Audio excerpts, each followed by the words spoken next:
আশা করি অনেক বেশি ভালো আছেন, সুস্থ আছেন। তো যে বিষয়ে একটু কথা বলতে চাইছিলাম যে গত 1 মাস ধরে পশ্চিমবাংলার অলিতে গলিতে একটা আন্দোলন চলছে আরজি কর নিয়ে, এবং সেখান থেকে একটা বিষয় ভীষণভাবেই পরিষ্কার যে আপামর পশ্চিমবাংলাবাসী, রাজ্যবাসী তৃণমূল সরকার, রাজ্য সরকার এবং তাদের নেত্রী মমতা ব্যানার্জির উপরে ভীষণভাবেই ক্ষুব্ধ। প্রচুর লোক একই কথা বলছিল, দফা এক দাবি এক, মুখ্যমন্ত্রী পদত্যাগ। তো এই নিয়ে কিছু লোক একটা প্রশ্ন তুলেছে যে এত লোকই যখন রাজ্য সরকারকে বা তৃণমূলকে বা রাজ্যের মুখ্যমন্ত্রীকে অপছন্দ করে, তাহলে এই দলটা ক্ষমতায় আসে কি করে বা ক্ষমতা আসছে কি করে। দেখুন, যেটুকু আমি অ্যানালাইজ করে বুঝতে পেরেছি যে ভোটটা হয় না, ভোটটা করানো হয়। আর ভোটটা কিভাবে করানো হয় তার উপর নির্ভর করে যে একটা পার্টি ক্ষমতায় আসবে কি আসবে না এবং ক্ষমতায় ফিরবে কি ফিরবে না। তো তৃণমূল পার্টিটা ভোটটা করায়, ভোটটা বেসিক্যালি পশ্চিমবাংলায় হয় না, করায়। কিভাবে করায়? একটা সহজ ক্যালকুলেশন, এই মুহূর্তে পশ্চিমবাংলায় প্রায় 30%-এর বেশি আপনার মুসলিম ভোট রয়েছে। মুসলিমরা এই মুহূর্তে ভারতবর্ষ এবং পশ্চিম বাংলায় তারা কিন্তু সংখ্যালঘু একেবারেই না, দে আর দ্য সেকেন্ড মেজরিটি। সংখ্যালঘু বললে আপনি খ্রিস্টান বা বৌদ্ধ কিংবা জৈনকে বলতে পারেন। সংখ্যালঘু বলা একটা মানে বলতে পারেন একটা প্ররোচনামূলক বিভ্রান্তিকর তথ্য। তারা সংখ্যালঘু না, তারা দ্বিতীয় বৃহত্তম জনগোষ্ঠী। তো পশ্চিমবাংলায় এই মুহূর্তে প্রায় 30%-এর বেশি মুসলিম ভোটারের সংখ্যা আছে, এবং এই মুসলিম ভোটারকে রাজ্যের শাসক দল এটাই বুঝিয়েছে যে তাদের একমাত্র নিরাপদ আশ্রয়স্থান হচ্ছে তৃণমূল পার্টিটা। তারা যদি তৃণমূলকে ভোটটা না দেয়, যদি ভোটটা বিভিন্ন পার্টির মধ্যে বিভক্ত হয়, আর যদি বিজেপি ক্ষমতায় চলে আসে, তাহলে পশ্চিমবাংলায় এনআরসি হবে, সিএ হবে, এই অনুপ্রবেশকারীদের তাড়িয়ে দেওয়া হবে, মুসলিমদের তাড়িয়ে দেওয়া হবে। তাদেরকে একটা বিজেপির জুজু, নরেন্দ্র মোদী, অমিত শাহ, যোগী আদিত্যনাথের জুজু দেখানো হয় যে বিজেপি পাওয়ার আসলে এনআরসি করে দেবে, তাদেরকে তাড়িয়ে দেবে। যার ফলে ভোটটা তৃণমূলকে না দিলে মুসলিম ভোটটা, এটা বেসিক্যালি বিজেপিকে সাপোর্ট করা হয়ে গেল। তো মুসলিমদের এটা বোঝানো হচ্ছে যে it's a fighting for the existence, যে তৃণমূল ক্ষমতায় না আসলে মুসলিমদের অস্তিত্ব বিপদে পড়ে যাবে। যার ফলে মুসলিম ভোটটা ভাগাভাগি হয় না বা হচ্ছে না। যেমন 97-98% মুসলিম ভোট কাস্টিং হচ্ছে, সেখান থেকে প্রায় 94 বা 93% ভোট টিএমসি একা পাচ্ছে, বিজেপি তো একেবারেই পাচ্ছে না।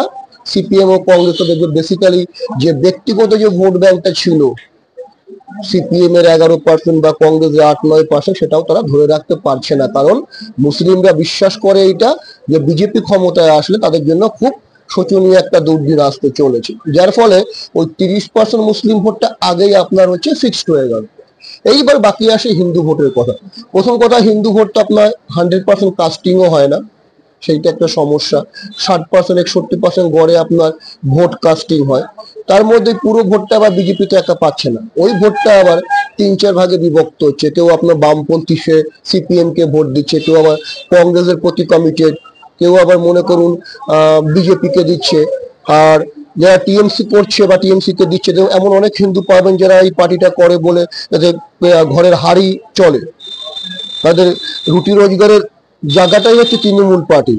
যেমন জমির দালালি, সিন্ডিকেট, টোটো স্ট্যান্ডের হপ্তা, অটো স্ট্যান্ডের হপ্তা, আপনার মাছ বাজার কিংবা সবজি বাজারের হপ্তা।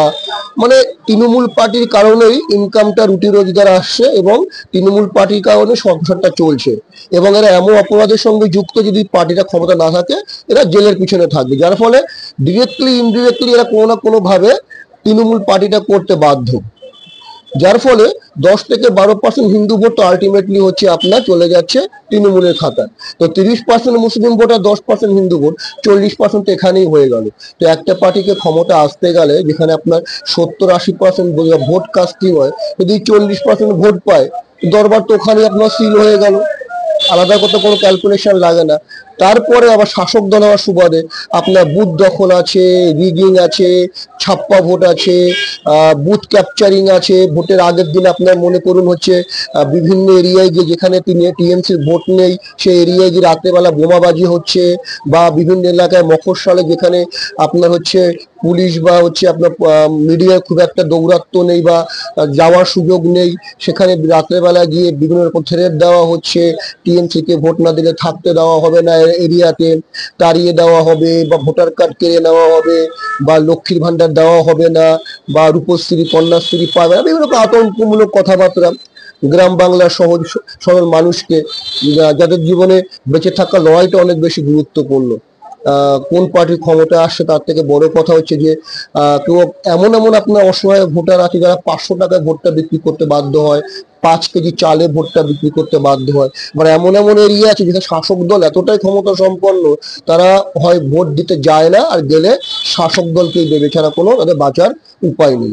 তারপরে রয়েছে মনে করুন সাইন্টিফিক আপনার হচ্ছে রিগিং, তারপর নাকি কাউন্টিং বা গণনা কেন্দ্রে আপনার হচ্ছে রিগিং এর যে ব্যাপারটা, তার সঙ্গে মনে করুন বাংলাদেশ থেকে যে অনুপ্রবেশকারী আসছে, জামাতি বলুন, জিহাদি বলুন, রোহিঙ্গা বলুন, লুঙ্গি বাহিনী বলুন, সেই যে বিপুল পরিমাণ অনুপ্রবেশকারী, তাদেরকে আসবার সঙ্গে সঙ্গে রেশন কার্ড দেওয়া হচ্ছে, ভোটার কার্ড দেওয়া হচ্ছে, যার ফলে এই পার্টিটাকে মানুষ মানে যা পশ্চিমবাংলার প্রকৃত জনগণ, যারা একটু সজাগ বা একটু শিক্ষিত, যারা রাজ্যের বা দেশের ভবিষ্যৎ নিয়ে ভাবে বা বোঝে, যাদের কাছে এগুলো ম্যাটার করে, সেই ভোটাররা যারা অ্যাকচুয়ালি পশ্চিমবাংলার ভূমিপুত্র, তাদের ভোটটা খুব একটা বেশি এখন আর ম্যাটার করছে না। কারণ তৃণমূল ওই 30% মুসলিম ভোট আর 10% হচ্ছে আপনার হচ্ছে সুবিধাবাদী হিন্দু ভোট, 40% বাকি অনুপ্রবেশকারী তো রয়েছে, তার সঙ্গে ছাপ্পা মাপ্পা রয়েছে, যার ফলে তৃণমূল খুব সহজেই নিজের উইন পজিশনটাকে সেফ অ্যান্ড সিকিউর করতে পারছে।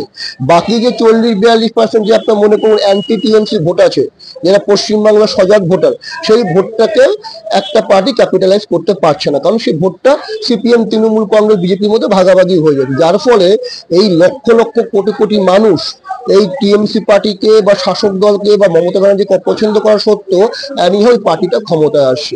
এটাই হচ্ছে মূল বিষয়, যে পশ্চিমবাংলার সজাগ জনগণ, শিক্ষিত জনগণ, যারা হচ্ছে মনে করুন সমাজটাকে ভালো করে দেখে জানে বোঝে, তারা অ্যাকচুয়ালি তাদের ভোটটা নির্ণয় করার জায়গায় আর নেই।